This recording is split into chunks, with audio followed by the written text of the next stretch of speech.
Okay, I don't know. Whatever it is, it's not right on the teleprompter. I don't know what that is. I've never seen that. No, there it is. We are going to do Sting, yeah. Okay, but Okay. yeah, I can't read it. There's no words on it. Okay. Ready? Sure. There's no words there. To play us out. What does that mean? To play us out. Sting is going to do. It's a video. Sting video. What is for credits? I don't know what that means. To play us out. What does that mean? To end the show? Yeah. Yeah. All right, go. In 5, 4, 3. That's tomorrow, and that is it. Okay. In 5, 4, 3. That's tomorrow, and that is it for us today. And we will leave you with a. I can't do it. Okay. We'll do it live. Okay. No. We'll do it live. Fuck it. Do it live. I'll write it, and we'll do it live. Right. Fucking thing sucks. In 5, 4, 3. That's tomorrow, and that is it for us today. I'm Bill O'Reilly. Thanks again for watching. We'll leave you with Sting and a cut off his new album. Take it away. Do it! Just do it! Don't let your dreams be dreams. Yesterday, you said tomorrow. So just do it! Make your dreams come true! Just do it! We obviously didn't communicate clearly. We're here to discuss your surrender, not mine. Tú eres tan romántico molestando con una vipa. Me preguntas si te quiero. Yo te digo que no estoy lista y no quiero comenzar. No hay nada que pensar. Yo te dejaré atrás. Mientras gano más y más. No estás en mi nivel y tú no eres obligación. No estás motivada y tú aburres mi corazón. Eres un idiota sin inteligencia y razón. Entonces déjame tranquila mientras escriba tu canción. Tú eres tan romántico molestando con una vipa. Me preguntas si te quiero. Yo te digo que no estoy lista y no quiero comenzar. No hay nada que pensar. Yo te dejaré atrás. Mientras gano más y más. No estás en mi nivel y tú no eres obligación. No estás motivado.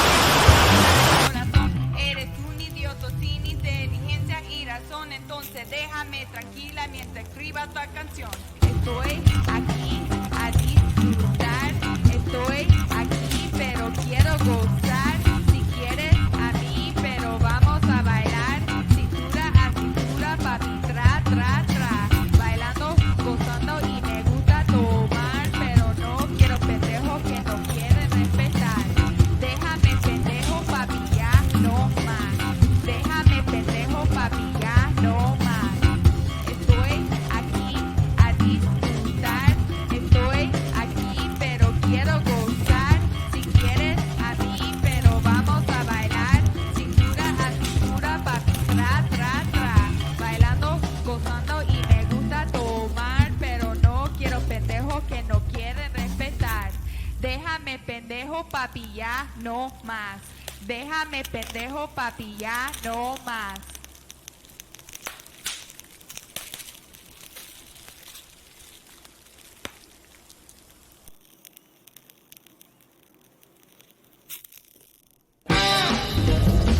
The San Diego Latino Film Festival is celebrating its 30th anniversary from March 9th to 19th. Celebrate our legacy and be part of history by experiencing all the festival has to offer, including films with Latino cinema's biggest stars, the Sabor Latino Food Festival, a performance from La Sonora Dinamita, and more. See you at Westfield, AMC Mission Valley Cinemas, and Digital Gym Cinema. Get your passes at sdlatinofilm.com. What is up, everybody? It is your boy Luis Martinez, aka Big Chief Burrito, live with you on a Monday. Mi Gente Show, live and direct from San Diego, California, Chula Vista, the Burrito Lounge, kicking off our coverage of the San Diego Latino Film Festival 30th anniversary edition. 30 años. The Dirty 30. And we're kicking it off in style with Arte Latino preview. We're going to be talking about Arte Latino, the art program put on by Andy and Melody. We're going to bring them on in a little bit of it. We got some special artist guest, Oscar-winning film subject matter artist. I messed that up. World-renowned artist / power forward / center. Paco Pablos, Inocente, Melody, El Andy, as I like to call him. All live. Say hi if you're joining us in the chat. Give this video a like, share it with your other art and Latino film lovers. And we're also going to be giving away tickets to the San Diego Latino Film Festival. All you need to do is put hashtag Mi Gente Show in the chat, and we'll be doing a raffle towards the end of the stream tonight. And if you put in hashtag Mi Gente Show, we'll be in the entering to win 2 free tickets to any film screening at the festival. And you'll also be entered into a grand prize, and I do mean grand prize, that will be two full VIP passes to the entire Dirty 30 San Diego Latino Film Festival 30th edition. One of the most prestigious Latino film festivals in the United States, in the world. In the world, Craig. So, without further ado, let's bring on the artist. El Andy, Melody, Paco, Inocente. Hola. ¿Cómo está mi gente? How you doing? Hola. All right, let's jump right into it, guys. I hope I didn't bore you with my long-ass intro. I want to know how to win those tickets. I saw Inocente, you're muted. I saw Inocente just tripping out about the intro and the randomness of my intro. Did you enjoy that? Yeah, I couldn't stop laughing. I was cracking up, man. Yeah, it was funny. I like the beat. Yeah, a shout out to Kurt Grewan, our homeboy who created that song for us. All right, let's start off with Andy here.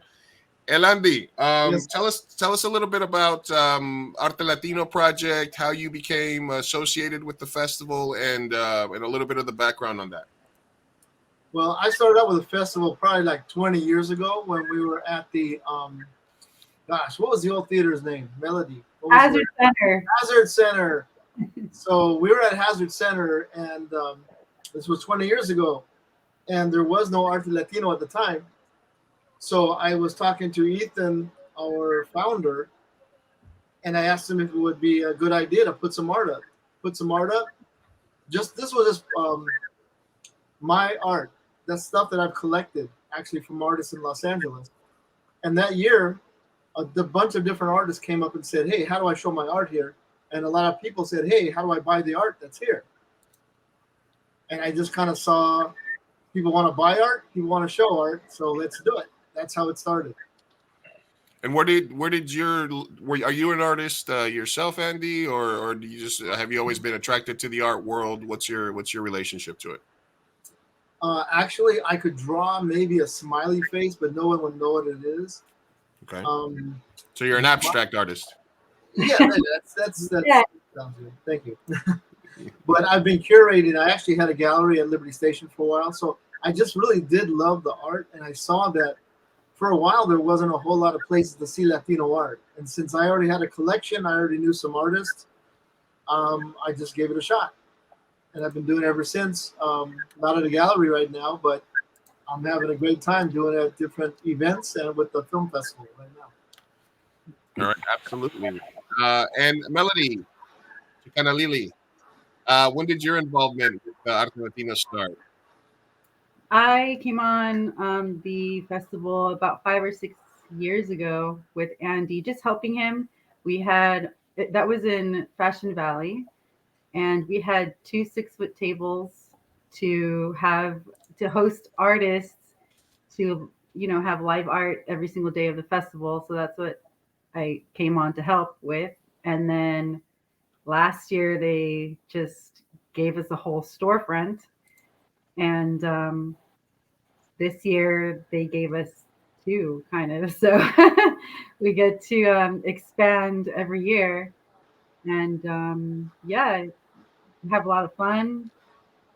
And, yeah. All right. Now, what are you are an artist as well, as I have been led to believe? Is that some of your artwork in the back? What are some of the surprises, and what have you been preparing for the festival this year? Some surprises. Well, we have the old Ruby's location across the way from the AMC Theater at Mission Valley, and we are kind of filling it with art. Really, we have about 3 or 4 art installations going up. One is a mural, like we have about 4 murals, where you're going to be able to go in front of the mural, and there'll be some cutouts on the side, and you can take pictures and all that stuff. So I'm collaborating with Esmeralda Robles with that. And then there's a sculpture collaboration that I'm doing that will extend pretty far into the Ruby space. I'm sorry, it's called the Hub, the Festival Hub. So it'll Okay. extend a good ways out, and that is in collaboration with the artist Jamonic. Yeah, so we have some art installations. We have some installations for community involvement. Our guests at the festival will be able to, put their touch on an installation there. Yeah, it's a lot. Oh, and we have a group art show as well, a group art exhibition with the theme of Latino film. That's going to go in the festival hub as well, and it's there's a lot more to share, but that's a preview. You have to come to the festival to see the rest. Oh, okay, got it. And everybody, you can go to stlatinofilm.com, find the link to the Eventive page there, and you can get passes to all the films, but it is 100% free to just show up at the festival, check out the beautiful artwork by some featured artists, as well as some installations, some interactive pieces, and then just go to the friendly staff at the kiosk and say, what movies that Luis curated are playing today? And then you go watch that. And then that's right. That's kind of how you do it. Now there's tons of movies. There's movies literally for everyone. We have a comedy showcase called Hay que Reírse. We have a horror showcase, Un Mundo Extraño by Miguel, who does an excellent job with that every year. We have the Viva Mujeres showcase. We have the Corazon showcase. We have Frontera Filmmakers, Frontera Docs, Somos LGBTQ showcase. There's literally something for everybody at the festival this year. No excuse not to go catch a movie, support Latino artists, support Latino filmmakers. Araceli stopping by saying, love Arte Latino. Hi, everybody. Hi, Araceli. Thank you for stopping by. Hey, Araceli. All right, let me jump over to Inocente, because as a filmmaker first, I was very honored to have the subject of an Oscar-winning film from 2012, short form documentaries. Very excited to have you on the show. Can you give us a little background as how your life has changed since that documentary came out, and how do you feel that it affected you as an artist and as a person? So I'm gonna try to keep it short, but in 2009, when I was about 15 years old, somebody made a documentary about me, my life being a homeless teenager here in San Diego, and me wanting to pursue art. And as anybody that lives here in San Diego and anybody knows, San Diego has a huge homeless issue here. So they followed my life for about 2 years. In 2012, I believe it aired on MTV. And then in 2013, it won the Academy Award for Best Documentary Short. I think it impacted me in a way where I was so young, so I felt so alone. I didn't really, back then, social media wasn't super big. For example, Instagram, I didn't make my Instagram account until probably 2012. So I really was having a hard time connecting with any other artist or anybody that was going through the same thing that I was going through. So social media really helped change my life in a way where I was able to connect with artists, and the documentary really helped me see that, I wasn't alone in my pursuit in becoming an artist and, not having a place to live. So it really helped me connect with people from all over the US, all around the world, and especially here in San Diego. And I think that's, I've known Andy for quite a while now, and we've stayed connected. And again, this documentary really helped me connect with so many people, and it's changed my life in that great way. I as somebody who when I went to film school, I wanted to learn how to make documentaries because I figured narrative filmmaking was something that anybody could do. But I really felt that there are techniques and things that documentary filmmakers have to do, because there's a theory that as soon as you start recording somebody, they're no longer being natural, right? They're no longer in their natural environment. Even with wildlife documentaries, once you put the camera on, it changes the Yeah. complexity. As the subject of a film, how do you does that ring true to you? Do you feel that do you feel that you were different as soon as the camera came on, or do you feel that because of your age, because of the situation you were in, you were real no matter what? I think it was a little bit of both. I've always been very open with my feelings and who I was. The one thing that helped was that people were already staring at me, because back then when I was 15, I used to draw a lot on my face. I would do all these designs, and as a 15-year-old, I would wear tutus and have paint on me, and people already stared at me. So when there was a camera on me, it was just someone else staring at me in a different way, Okay. I think what helped also was that the filmmakers were really nice. There was times where, my life affected the fact that they were following me around. There was times where I had conflicts with my family and conflicts with my own pursuits. And for example, there was a time where in the beginning of the film, I'm speaking directly to the camera. And that was one of the times where they left me alone in the room, because it was hard for me to speak to out of my heart when there was people surrounding me. So they said, you know what, we're going to let the camera rolling and you can speak from your heart, and we'll come back in a few minutes. And that's what actually they ended up using at the beginning of the film. So they were super helpful. And again, understanding that I was a teenager and that I was going through a lot. And yeah, it was good. Absolutely. And what does it mean to you, 11 years later? Well, the other thing is they followed you around for 2 years Mhm. for a 40-minute movie. Yes. So that's also very trippy that they condensed those 2 years into that short amount of time. Did you feel like that was enough? Did you think that there were a lot of things that they missed, or how did you feel about the end product? So, truth be told, now I don't really watch the film. Whenever we do screenings, I don't sit and watch the film because there is things on there still that are very touchy for me. How do I explain this? I So, hate watching myself too, so relax. yeah. So I understand. So it was 2 years on and off that they filmed. I trusted that they would make the film true to what was going on with my life. Of course, there was so much more that happened that they didn't get to end up putting in the film. But there was also a lot of things going on. Like there was no more funding for the film at one point. So that also contributed to the film being a little bit shorter. Like I said, it's hard for me to watch it now because they interviewed my mom separately from me. And even now, like all these years later, like my relationship with my mom is still a little bit strained. So that's why I don't watch the film, because there is, things that, you know, even back then are still true now. Absolutely. And what does it mean to you currently, 12 years later, to be part of, the art installations for the 30th anniversary of the San Diego Latino Film Festival? Does it put your I mean, because you're still obviously very young, your career so far in perspective? How does it, how does that make you feel in regards to it being your hometown and how far you've come? I mean, it means a lot to me because after the documentary, won the Academy Award, it became a big deal, and I got asked to show in like Denver and New York, and I never really had another art show here in San Diego.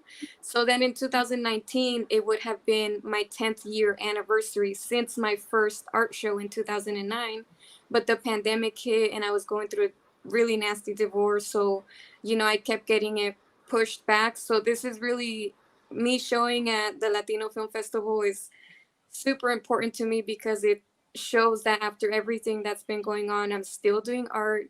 And it always, that's such a big part of my life. I've done art through being homeless 20 more times that the film doesn't show, as being homeless as a teen in the film, and then being homeless as an adult, which was super, super different. And all those like years, I've still been able to keep doing art. And now, thankfully, I live in a new place and I'm doing a job that I never thought I would be doing. I work as a property manager now, and that helped me to get back up from where I was, and I'm able to do my art again.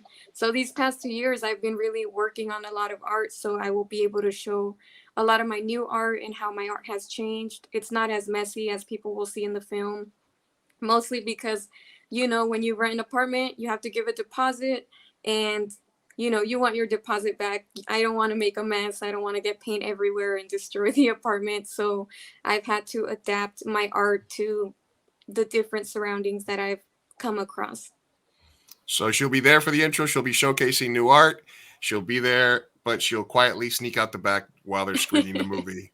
Yes, but then I'll come right back. But then you'll come back I'll right sneak back. away, then I'll Because they come back for the Q&A afterwards, I would Yeah. assume. All right, excellent. All right, let's move on to Mr. Paco Pablos, who you see all over the internet all the time, traveling the world with celebrities. Recently, I seen you with Ice Cube, and then we're following you all over the world. So, Paco, where did your art Thank you. start? Were you an artist since you were a child, at 7 feet tall, when you were 8, or when did the art bug hit you early on? It was when I was 7 too, and yeah, ever since I was a kid, it's one of those things. Inocente is gonna understand. Like, you have that itch to create something, or to draw onto something, or to just grab a piece of paper, or a pen, a pencil, whatever you have, and just draw on the wall. So ever since I was a kid, I was doing that. I remember I used to get in trouble all the time in school because I used to draw the teachers as the cartoons, or the classmates, or things of that nature. But yeah, the art, it's always been a part of me. Did it evolve? Because obviously you have a very pop artist style, but it also has such a heavy influence culturally, based in your culture. Did the style come first, or did the cultural aspects and the influence come first for you, or when did the two meet for you? You know what? I think it's one of those things as an artist that you just find it. I think I found mine probably a few years after I started professionally. When you know that you see something in that, you recognize the art without attaching a face or whatever. That's when you have a style. And I think I did mine. Like I said, a couple of years after being professional. It's one of those journeys that you have to enjoy, and you have to embrace, and you have to see what's good, what's bad, what works, what doesn't. And once you have it, you have it. And it's one of those things that as an artist you want, because you want your art to be recognizable without you being next to it. Yeah, absolutely. And what can we expect? And I know you started dabbling, or we finally got to see some of your live interactive art. When did that start for you? And should we expect to see more of that this year? Yeah, definitely. That started during COVID. I think that COVID hit everyone in a variety of angles, and one of the most important was the interaction with people, right? Since we couldn't do anything, and as an artist, art exhibitions it's what we do to make money. Networking is what we do to make money. So when you cut that out as an artist, you get your your possibility is very limited. So I started to mess with digital artwork, which I always was against. I always was like traditional. No, I need to feel it or this and that. So I started to do some animations on, work on digital. I started to get the kick of it, and then I started to do my research on how to apply it in the newest eras. So that gave me the opportunity to get in touch with new technologies and being able to be recognized as the bridge from traditional arts to digital art, just by the fact that we're using those technologies in the artwork. So that's really cool. And of course, that's something that we're going to keep using in my exhibitions. The goal is to have all of them being interactive, as well as the clothing brand. The clothing line is something that we're really looking forward to keep bringing some cool designs and some stories to be told in animation through the technologies. Okay, I need a 3X extra tall hoodie or T-shirt, please. Yeah, believe me, I'm on it. Those are the ones I wear. So Yeah, I please, got you. I got please, you. please. I need one at the festival this year. Yeah. Because you mentioned it, and I wanted to jump in, and I want to give you guys a chance to all talk about this, because there is a conversation being had by artists all across the world right now regarding maybe not necessarily technology in art, but also the step up from that to AI art. And I know that you had that Andy, Melody, you guys have posted some things about it. And I am myself personally against it in a sense. I think that there is a useful place for it in some areas, like, for example, as a filmmaker, for storyboarding, for concept art, for being able to kind of give people examples of things. But I do find that it is strange that so many people, and they were mostly non-artists, embraced this app really so quickly that it started flooding everybody's timelines. I want to give each of you an opportunity to answer what you feel about AI art. I do want to thank everybody that's joined us so far. First, we are live with at Mi Gente Show. Make sure that you guys are following us at Mi Gente Show on Instagram, Twitter, and Facebook. We will be streaming live several times before the festival and live from the festival. Mi Gente Show is a proud official media sponsor of the San Diego Latino Film Festival this year. You can catch us there. And I want to thank Angie. Thank you for stopping by. She says, lovely. Julio says, saludos to all the San Diego Art Society. Amazing artists. Looking forward to seeing them at the festival. Thank you for stopping by. And I want to remind everybody, go ahead and type in hashtag Mi Gente Show, hashtag Mi Gente Show in the chat, whether you are on Facebook, YouTube, etc., and you will be entered to receive free tickets to any screening, as well as a grand prize of 2 full VIP festival passes. That includes all the screenings, opening party, closing night party, and most importantly, Sabor Latino. So make sure that you're following Mi Gente Show to keep in touch. We'll see you guys at the festival. But back to my original question, let's go with Melody. Melody, can you give me your thoughts on AI art?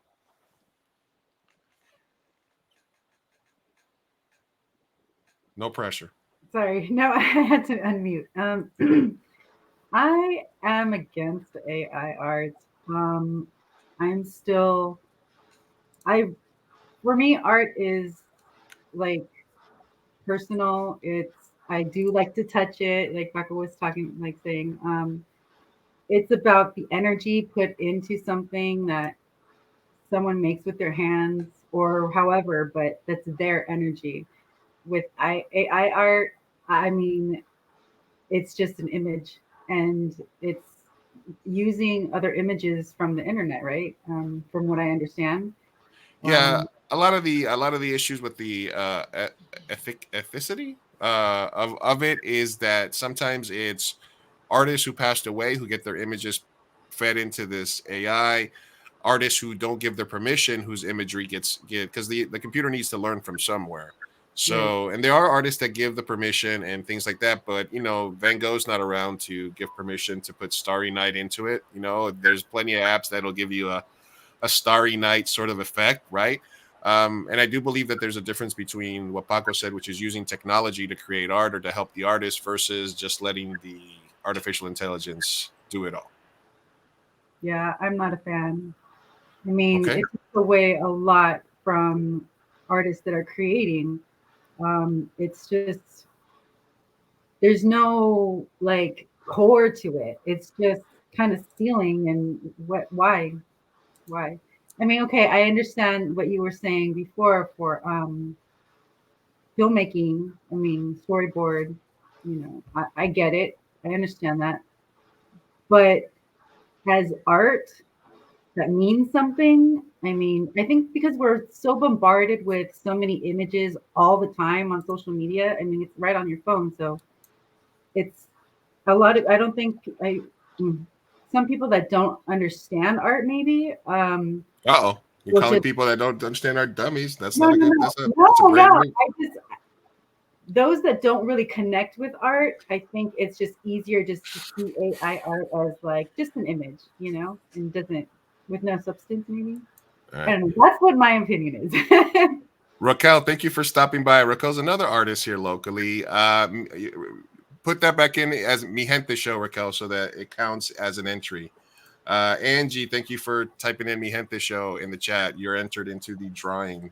Thank you for stopping by. I'm just messing with you, Mello. I understand what you're talking about. Andy, why don't you give me your thoughts? Well, actually, I'm just really old school when it comes to art. I want to know. This is just my personal opinion on the art that I want to buy and I want in my home. I want to know that somebody took a paintbrush or some kind of tool and created this, with their hands. But I also know and also realize that technology is taking off when it comes to like what Paco does with his art just blows my mind because the technology he uses makes his art come to life. But that's technology. It doesn't take away from the fact that he creates the art originally with his hands. You got NFTs also that I've been talked to a lot about those, and I get it, but I don't. It doesn't. Um, Andy, you prefer your tokens fungible. I understand. Pretty much, yeah. I don't want to show a friend, hey, look, I bought this piece of art, but it's only on my phone. That's not art to me. The concept of digital scarcity is a hard one to grasp. I understand the concept of NFTs and it in the right context, to help empower artists, to help, give the art some value, and if we get to the point where you can regulate the use of something like that. But as of right now, there's nothing in the world that stops you from right clicking on an image or taking a snapshot or a screenshot so that you can have said image. So unless you can change the way people use computers and technology, it's weird because it's technology that makes NFTs not really digitally scarce, because until you unless there's a penalty of law that says you can't screenshot this and then have it as your avatar, you can't do this, or YouTube and Reddit and all these other companies say you can only use this as your profile picture if you own it, then there's really no way to get around the that part of it, in my opinion. Paco, do you agree as somebody who uses a lot of technology? Um, I think that that obviously you kind of see it coming, right? I mean, technology is evolving in ways that um, you know we're doing things and it doing things by itself that is just amazing, right? As an artist, I think that um, personally, I enjoy how it looks because as an artist, I enjoy how it looks. When things are, you know, visually likable. The aesthetics. But exactly the aesthetics of it, they are great. Some of them are amazing. As an artist, I can tell you that I don't really have an issue with things being created that way because at the end of the day, us as an artist, we do survive in this world creating original content. So original content is always going to come out from here, not from a computer. Just because a computer, just like Melody said, it's a recollection of images that the internet has, and it just puts it together in a way when you throw it an idea. But it's something that it already exists. It's like the things. It's when I paint a Michael Jordan. If I Jordan, I see the way I see him, the way I perceive him, and it's a different thing. Uh-oh. Paco might be buffering. All right, we'll give Paco a moment to buffer. Do I still have Andy, Melo, and Inocente here? All right, got it. All right, we'll wait for Paco to Are we all here? reconnect here. Oh yeah, you're there. Did you connect back? You froze a little bit, Paco. Yeah. I know my bad. Here is still raining, so yeah. Okay, Like I was saying, I mean, as artists, our job is to create original content, original paintings, original whatever craft you do. It has to be original. That's our job as an artist. Whatever, even if it's the same picture but in a different angle, that's original. Again, that's something that nobody has seen. That's the difference that I perceive as an artist from the AI.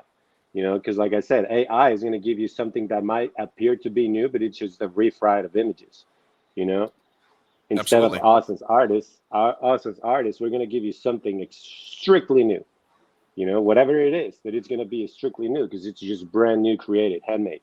Yeah, absolutely. And one of the things that I thought was sort of bad about this trend of there's this new app, let's all use it, let's all give it permission to our images and what have you, is if you really want a cool profile picture that makes you look like a Simpsons character, or you want something in a pop art style, or you want something in a if me, Luis Martinez, wanted a cool ass Paco Pablo style image for Mi Gente show, hint hint, or something like that, why wouldn't I just reach out to an artist or a similar artist, even if you go on Fiverr, to find somebody to make that art for you, somebody where you're contributing to, even if you go pay an artist $50 or $100, a starting artist, or $200 for somebody to create some art for you, to create a logo for your show, to create a background image for a brand that you have. It is 1,000 times better to do something like that than to pay $9.99 and give your rights to an app to then just have a robot do it for you. So that's kind of something that I really hated about that a lot of the people that were doing this and changing their profile pictures and supporting this know artists. They're friends with artists. They follow artists on Instagram. Reach out to those artists. When I wanted a memorial painting for my dog that passed away, I found an Instagram artist that did memoriam pictures of pets. I reached out to her. She charged me something and she told me this is what it is. And I got it. And it was a physical piece of art. I didn't go download the pet memorial picture app so that I could get something made. So I feel that it is, as Melody said, those people are ignorant. And to quote her exactly what she said earlier, when she said those people are ignorant, I do agree with you, Melody. That was a strong, strong point that you made there. That was strong. I did not say that. I didn't All mean right. All right, Julio, thanks for typing in the chat. I think you have to type it in without anything else behind it, so that the entry, because I'm using the StreamYard giveaway tool, so I don't think it'll count it if you put anything else besides hashtag Mi Gente Show in your chat. So if you do want tickets to the San Diego Latino Film Festival, we're going to draw and give away 2 free tickets today, where I'm also entering anybody that enters today into a grand drawing that we will do right before the festival for 2 full VIP passes to San Diego Latino Film Festival. And also, if you do want to go to the festival, if you are planning to go to Sabor Latino, opening night party, closing night party, Arte Latino, Hay que Reírse showcase, there are hundreds of movies from all over the world showing there. Please use code Mi Gente Show when you check out, and you will get 15% off all your tickets. So please, if you're going to go to the show, if you're going to go to the San Diego Latino Film Festival, go ahead and use Mi Gente Show as the code at checkout, and you'll get an extra 15% off, courtesy of your people here at Mi Gente Show, of your gente. There you go, Julio. You're entered. It counts. All right. Julio. Got it. All right. I want to give Inocente a chance here to talk about the AI NFT debate. Go ahead. Now I'm scared to say anything. I think for me, I think sometimes I I tend to compare it to like fast fashion, where like I'll take a few steps back, like how Pablo was saying, prints and digital art. In 2009, when I had my first art show, I mean, for me, it was just about making art. Like, I just love painting, and that's all I wanted to do. And I wanted to share my art with people, but I didn't understand how I could share my art in other ways. So for me, it took me a while to finally say yes to even making prints of my artwork, because I really wanted my artwork to stay that original, where I didn't want to make prints of it. But then it kind of took away from having more people have my art and making it more affordable for the people that couldn't afford the original paintings. So when it comes to digital art, I just feel like it cheapens, you know, artists who work really hard and who, they make it their life to become where they are now. Like for me, the art that I paint now, I would have never thought that this is how my art would have evolved all these years. And again, like my art has evolved with the different things that life has thrown at me. There's been times where, again, I didn't have a place to paint. All my stuff was in storage and I wasn't able to create. And now that I'm able to create, my art is going in so many different directions. And that's, I think, something that a computer could never duplicate. So I don't know. Yeah, I think a computer can replicate like I think Paco said as well, the aesthetics, and it can the look, but I don't really think that any computer can put the pain and the journey that the artist went through to get to the point where they were able to make that art. And so don't support AI art. Delete that app. Go find an artist, and if you want somebody to give you some cool original art, get an artist to do something for you, and get something and don't look like everybody else. Don't be lame. Don't be an ignorant person like Melody said. Don't do that. Since I'm talking to you right now, do you identify at all with one of my favorite artists? I have him back here, Jean-Michel Basquiat. Street art. Do you Keith Haring? Do you associate yourself, or do you find inspiration in those types of artists that have been in similar situations? Out there, do you feel that your situation is sort of unique, or have you or other artists that you feel maybe have gone through similar experiences as yourself? I think the more I've been a part of the artist community here in San Diego, the more I realize that everybody's art came from a struggle that might not be similar to mine, but was equally as painful. So I think for me, during COVID, I kind of wasn't too sad because socializing, wasn't something I loved doing. So it kind of, after COVID, socializing also is still not something that I'm super comfortable with. But when I do go out and I see other artists here in San Diego, and, you talk to them and you learn about where they came from and you see them throughout the years, I think for me, that's like inspirational. Like, to see all these artists, like for example, this year I finally made stickers of my artwork, and that's because last year, in the past few years, the different artists that I've been connecting with, I see how they connect through stickers. And I would show up with my little brother at one of these art events, and these random people would come up to me and they're like, here's a sticker. And I was like, okay, like now I know, they're creating. That's how easily people are able to share their art. So I've been really inspired to see how also, the new generation shares their artwork and creates and is able to connect. So yeah, I connect with all sorts of artists. I'm super inspired by anything everyone makes, and I, praise other artists, because I like, Andy, you say you can't even draw a happy face, but neither can I. And when I tell people that I don't draw, like people don't believe it, but I don't draw. I'm not good at drawing at all. Like if I had to draw a stick figure, like it would not come out good either. But painting, like that's what I do. But yeah, I'm inspired by all sorts of artists. Listen, I'm a frustrated artist myself, and I can't draw for crap. I can't, like somebody says, like I think what art is like there's people that are talented, Like, for example, my brother is a very talented artist technically, and he's a tattoo artist, and he's really good technically at what he does. If you tell him draw him a clown, he can draw you the best the best clown picture ever. I can only draw what a clown makes me feel, or and that's not going to look exactly like a clown, but it is going to be my interpretation of it, right? So I think the art is subjective, and it takes all kinds, whether it's very technically gifted, whether it's expressionalist. Okay, we back. We back. So whatever it is, if we get lost somewhere, we'll reconnect. So I think it's very important that if you love art and if you're an artist, even if you're not technically gifted, you make some art, right? Yes. You can always say it's the style. Yeah, it's a style. It's an aesthetic choice, like in filmmaking too. All right, Angie, well said. Remember, people still want that connection to the artist. The story of the art will tell the story to the world. Absolutely. All right, we are live on a Monday. The San Diego Latino Film Festival Dirty 30 30th anniversary is just around the corner.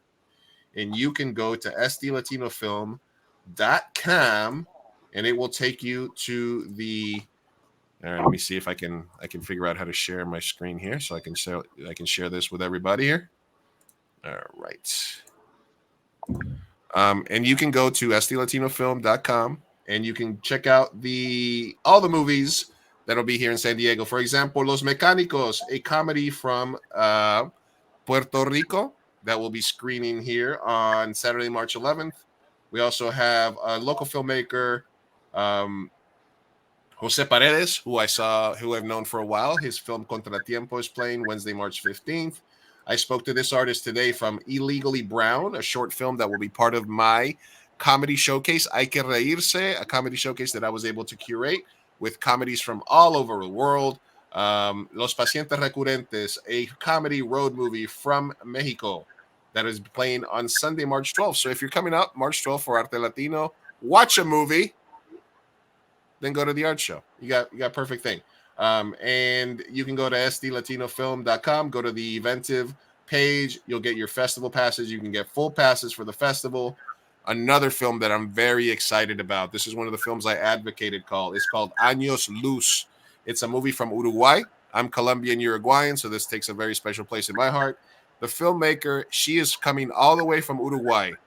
So I really want to make sure that we get an audience for her to watch this movie. It is playing on Tuesday, March 14th at AMC at 8:30 p.m. in Mission Valley. It's a really cool family drama / road movie. The filmmaker's coming all the way from Uruguay to check it out. So I encourage all of you guys to come check it out. Use Mi Gente Show at checkout, and you can get 15% of all tickets. There's also Sabor Latino. There's the art show. There is special presentations. This is another comedy that's part of the Hay que Reírse showcase that's called Haha. It's a real funny movie. There's also a short local film called Buck Stop from Jordan Jacobo, a local filmmaker. There's a lot of stuff, something for everyone. Mi Gente Show will be at the festival for the entirety of it. We will be streaming live. We'll be doing giveaways. And as always, remember that if you type in Mi Gente Show, hashtag Mi Gente Show in the chat, you will be entered into a drawing for 2 free tickets at the end of tonight's stream, as well as entered to a grand prize raffle for 2 VIP tickets to the entire San Diego Latino Film Festival. That includes opening night, closing night, Sabor Latino, and everything in between. Whew! All right. As I take a quick breath. All right, Andy, back to you, sir. Can you tell me a little bit about what went into your criteria for choosing which artist to reach out to? Because obviously you have a wealth of art knowledge and you know a lot of people in the art world. What goes into the curating aspect, picking the types of artists, a mix of artists that will fit well with, such a monumental event, the 30th anniversary? Well, one thing that I look for is not cookie cutter artists. So you can find cookie cutter artists, and it's funny because they're selling big pieces for a lot of money. You'll find these artists in Del Mar and La Jolla selling for a lot of dough, but it's like just stamped. It's this cookie cutter stuff.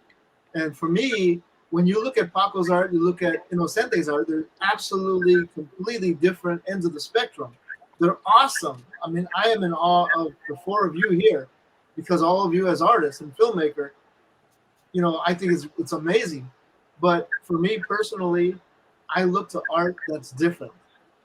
And again, look behind Inocente right now. That's different. It's awesome, but it's different. And can't see anything from Paco's up right now, but it's amazing.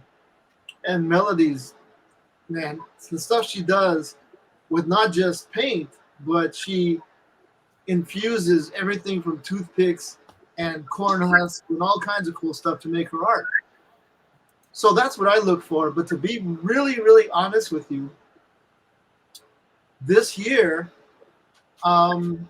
Melody has been doing a majority of the work on this stuff, and she's been, gathering a lot of artists and art together. So I got to hand it to her. She's really kicking when it comes to what we're doing this year, and with her input, we're just gonna, this is gonna be above and beyond anything we've done before.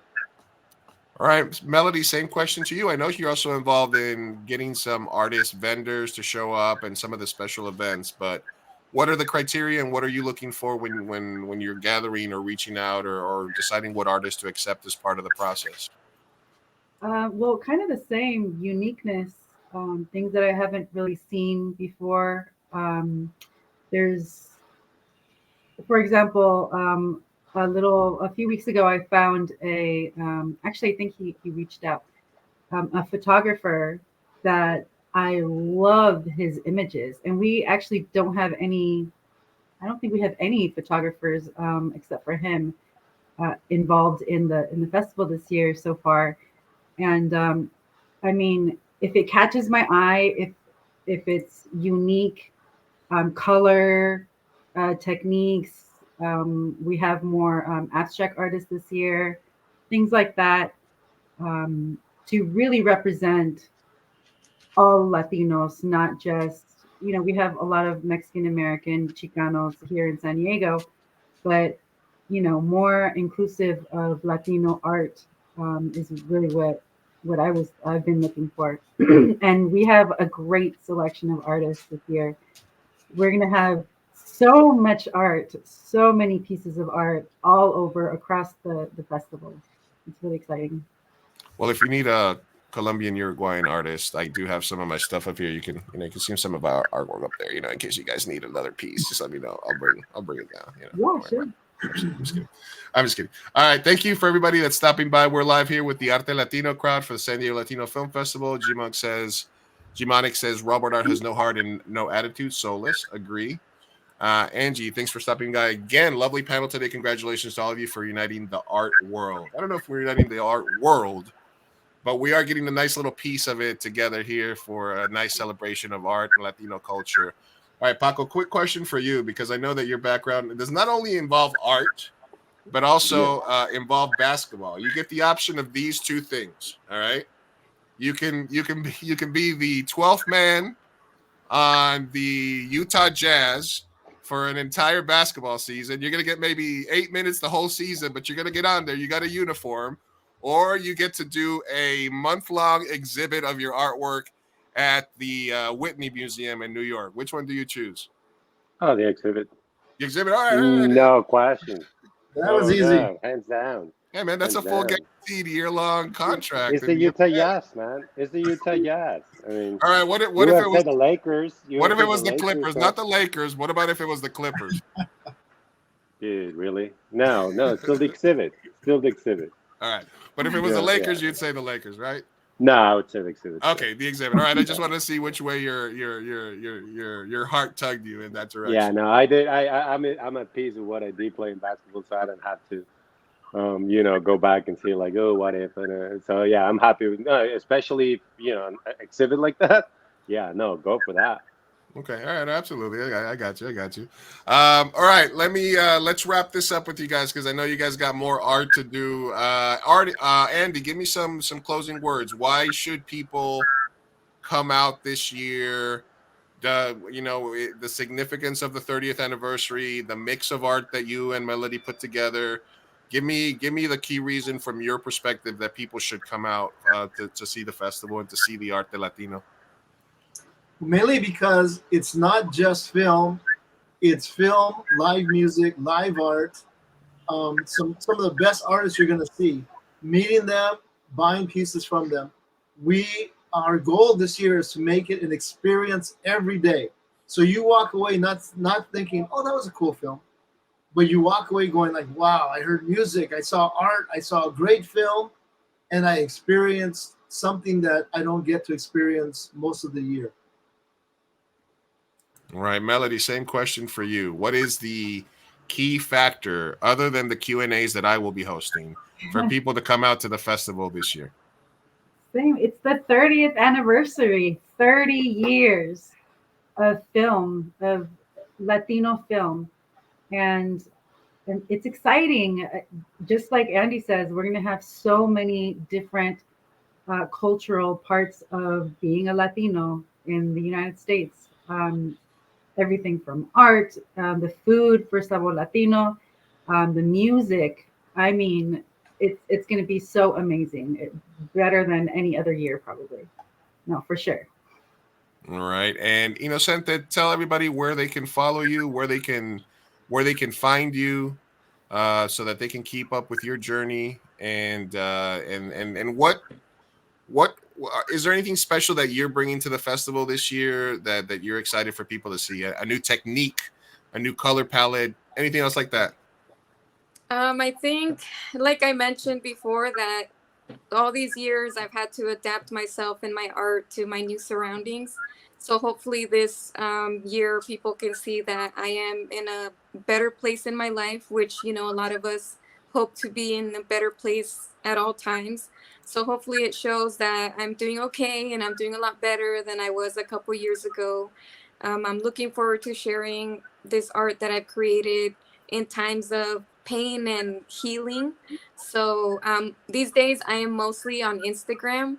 I'm hoping to bring stickers this year. Like I said, I'm still printing with different places to see which ones come out better, because that's another thing that I found difficult, is that a lot of people that print stickers, they print their digital work, and I still haven't gotten into anything digital. So right now my stickers are printed. They're actually pictures of the physical art. So I'm still toying with the stickers and how they come out. So anybody can find me on Instagram. I'm looking forward to sharing my art again. It's been a long time since I've had an art show or been able to share my art with people here in San Diego. And I'm looking forward to meeting other artists. And every time you mention Sabor Latino, I'm hungry. So I'm looking forward to that. And if anybody wins those VIP and they need a date and they want to take me, Okay. just saying. There you go. All right. Angie says, can you share your IG, please? It's Inocente Art, all together. Inocente Art. Yes. I love it. All right. And Paco, are we going to be able to procure some of your cool ass gear at the festival this year as well? What are you bringing? What are you most excited about this year? I really like the theme of this year. I don't know, Melody, if I can say what's the theme or not, but we're gonna have a really cool piece, there, and also, I think it's very exciting this year. 30 years, it's a lot, and celebrating it with, using this platform to highlight some artists, local artists. I think that's amazing. So just being a part of it, it's just great. Also, obviously I'm gonna have some of the pieces there, so people can see what we do. But I think just the experience is great. As an artist, I always look forward to this type of experience. All right, and look forward to taking pictures with Paco where he's 7 foot above you. Those are always fun. I'm 6'2", and he made me look like I was a munchkin. So that's always a good picture to have. That's a picture that I took, and I'm like, I can't share this. I look like I'm 2 feet tall. All right. So maybe we'll get a chair for Paco to sit in, so that when people take pictures we can with take him, a picture sitting down. Yeah. Santa style is the only way you're going to be able to take that. All right, we're going to give you guys one last shot here before I say goodbye to everybody. Go ahead, if you haven't already, type in #MiGente Show in the chat. We're going to give away 2 tickets right now to the San Diego Latino Film Festival, where you can watch any movie that you want, take a date, take Inocente, take Melody, take myself. We'll be around. Hey, why not? Come on. So type in Mi Gente Show for anybody that hasn't already. Before we leave, I want to remind you guys to make sure that you are following Mi Gente Show, my podcast. Sofia Carrillo couldn't be here today, my guest, but we're going to have stickers. We're going to have Mi Gente Show stickers at the festival this year, so I can do sticker exchanges with everybody. Two Latinos React. You can watch us live. Make sure you're following at Mi Gente Show on Instagram, Facebook, and Twitter so that you get notified when we go live. And the main event, Sunday, March 12th, 1:30 p.m., the 10-year anniversary screening of the Oscar-winning short documentary about our guest tonight, Inocente, who I am honored to have on. Come out for the screening. Come watch the movie. Come watch a movie before, afterwards. Take some pictures. Buy some local art. And come have fun, right, guys? Yes. 100%. All right, let's do this giveaway here. Andy, did you type in Comic and Lucha Fest on the 18th? Yes. Yes, there's also a Comic and Lucha Fest on the 18th. Can we say who's going to be there? Is it Lalo? It's Lalo Alcaraz. Yes. But don't tell anybody. Don't tell anybody. Don't tell anybody on Twitter. Angelica, you have to put it all together. Mi Gente Show, all one word. I'll give you a second to do that. Great. Angie says she will take all of us. Oh, thank you. We'll share with my students. Much love to you all. Thank you for stopping by. All right, I'm going to give Angelica a couple of seconds here to type in Mi Gente Show, all one word. And we are going to do the drawing in 1 minute here to see who gets the 2 free tickets that we're going to be giving away today. There you are. Entries, 6 of them. We are going to go select it live. Any last words? Here we go. Pablo, can I get a shout out to my son, Diego Diaz? I don't know. Pablo, can he? Diego. Shout out to Diego. Diego Diaz. Keep it up, man. All right, we're going to do the drawing route in, wow, Lalo Alcaraz, amazing. He's a great follow on Twitter. And I am looking forward to hopefully talking with him leading up to the festival. If he's got time, if not, I look forward to talking to him live. Maybe we can have him on for a quick segment ahead of time for the festival. All right, 3, 2, 1, let's draw.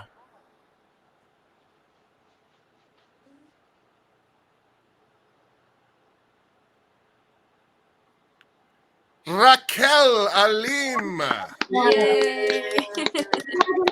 who's also a local artist here in San Diego. You have won 2 free tickets to any film playing at the San Diego Latino Film Festival. I would suggest you go to an Ike Reyes showcase film myself because I'm the one who curated it. But there are thousands, hundreds of films to choose from. Congratulations, Raquel. We will be doing another giveaway on our next stream. We will, and I'll reach out to me and I'll give you the code so you can buy tickets to whatever you want to watch. All right, we made it, guys. Yay. I told you it wasn't going to be that tough. All right, any last thoughts from any of you? I want Inocente to explain her pothead characters. My what? Characters with the flower pots on their head. Oh, yes. Okay, I thought you were talking about me, Andy, for a second. Yeah, I'm like potheads. What? What's going on? Hey. Getting a little too personal here, Andy.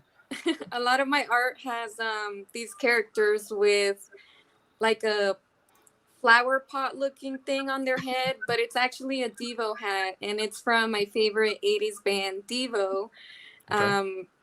And I saw them by accident way back in like 2008 when they did Street Scene right there in downtown by 12th and Imperial. Oh man, I missed. Do you guys Street remember Street Scene? Yeah, I missed that Street was a long Scene. time ago. And I might have snuck in, I might have not when I was underage, and I just, I went up to the front of the stage and these older gentlemen walked on stage and they started ripping their clothes off, and I was like, I love it. I don't know what's going on, but this is who I love now.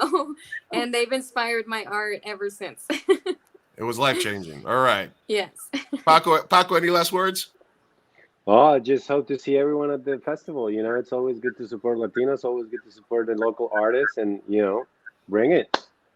And I know, Melody, you have some secret prizes and things that you're creating. I heard some rumors that you might be doing some stuff, some award type stuff there. Are we allowed to say anything about that, or is that going to just be a surprise on closing night? Well, we had examples at the media kickoff party, so yeah, we can say, right? All right, yeah, go ahead, yeah, say it. So say it, girl. Well, I created the awards for the Corazon Awards this year.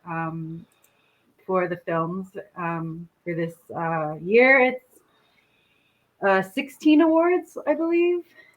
So they're all original pieces of mine. It took a few months because I'm still healing from some stuff that I had a few months ago. But it was a challenge. I've never made so many pieces of art post stroke. Like, What? I mean, I've just been creating, and it's really exciting that my pieces will be, Going home with people. going home exactly as awards. So it's really cool. Look, and I'm not putting any pressure on any of you, but I got space behind me. I do a stream. So You can always commission me. I mean, I'm going to look for an app first, but if not. So if you guys want to promote any art, I'm always looking for stuff back here in the background, something colorful, something cool, somebody dunking somebody's severed head, whatever. I love it. I love all of it. All right, guys, as an artist, as a filmmaker, as somebody who considers his films his art, I have nothing but respect for physical and visual artists. You guys do a lot of awesome work. Big shout out to Andy for being a part of this for many, many years, and for handing off to Melody, who's done a tremendous job this year. Melody, big ups to you for putting this all together. We're all happy that you're healthy, and we hope that you are pacing yourself, that you can be there for the festival for the entire run, because we want nothing more than be able to see what it is that you've put together. And I want to thank Gente, who I've just met, but I love your story. I love the film. Obviously, as a film buff who's watched pretty much every movie ever, it's literally an honor to have you on our show. Paco, we've been wanting to have you on the show. Glad I finally got you. We'll be able to do a deeper dive into your life at some point together. Andy, Elandi, as always, thank you for being on. Guys, hang on for 1 minute. I'll come back to wrap it up with you guys. Everybody else, SD Latino Film, use Mi Gente Show as a code to get 15% off. Congratulations to Raquel. Make sure you're following at Mi Gente Show on Twitter, on Instagram, and on Facebook. We will be streaming live leading up to the festival. We're going to be doing a massive preview where we're going to play all the trailers for the movies to get everybody hyped up. We'll be streaming live from opening night as well. Woo! Yeah. All right. Peace out, guys. Nos vemos en el cine. Adios. Bye. See you soon.